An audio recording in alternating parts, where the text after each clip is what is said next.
मेरे हिसाब से अगले दो स्टॉक खोल देते हैं, वो डेटा सेंटर और डेटा एनालिसिस और क्लाउड से ही रिलेटेड हैं। और उसमें अच्छा। पहला स्टॉक जो आप बजट के टाइम पे आपने देखा, वो मैंने अनंत राज को बजट वाले दिन बीच मार्केट पे रिकमेंड किया था 540 रुपए पे। इस समय 554 चल रहा है, लेकिन कोई घबराने की बात नहीं है। आपका 600 का रेट है तो भी डरने की बात नहीं, करंट लेवल पर इसको करिए ऐड। लोअर साइड पर स्टॉप लॉस बनता है 460 रुपए का। लॉन्ग टर्म टारगेट जो मिलेंगे वो आपको मिलेंगे 680 रुपए के।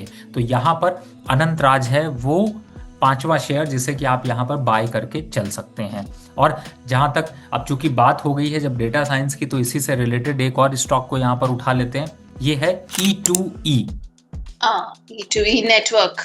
जी जी बिल्कुल। देखिए, आपको भी ये स्टॉक याद आ रहा होगा, इसकी बहुत पहले हमने रिकमेंडेशन दी थी, स्टॉक टारगेट इसके मेट कराए, उसके बाद फिर आ, वापस से अभी एक अब जो सरकार का लक्ष्य है उसकी तरफ बढ़ रहा है। और कहीं ना कहीं से डेटा साइंस और इंफॉर्मेशन टेक्नोलॉजी को लेकर जो बजट का मेन थीम था, डिजिटल और इंफॉर्मेशन टेक्नोलॉजी, उसको ये फिट बैठता है। ये जो स्टॉक्स डेटा के हैं मैं आपको दे रहा हूँ, ये सब चलेंगे लेकिन 5 6 साल 10 साल तक के लिए ही हैं। उससे पहले अगर आप सोचते हैं कि अचानक से बूम आ जाएगा, फट जाएगा स्टॉक, ऐसा कुछ नहीं होने वाला है। आपकी जो स्ट्रैटेजी है वो 3 साल और 5 साल को लेकर चल रहे हैं, तो ये स्टॉक्स, ये सिनेरियो, ये पिक्चर, ये ट्रेलर आपको दिखाई देना चाहिए और इन्हीं के थ्रू ही आपके पोर्टफोलियो बनने चाहिए। तो यहाँ पर E2E नेटवर्क इस समय चल रहा है 2350 और 2425 के बीच में। मुझे लगता है कि ये स्टॉक में अच्छा खासा दमखम है, वापस से 3500 तक के लेवल दिखा सकता है। Stop loss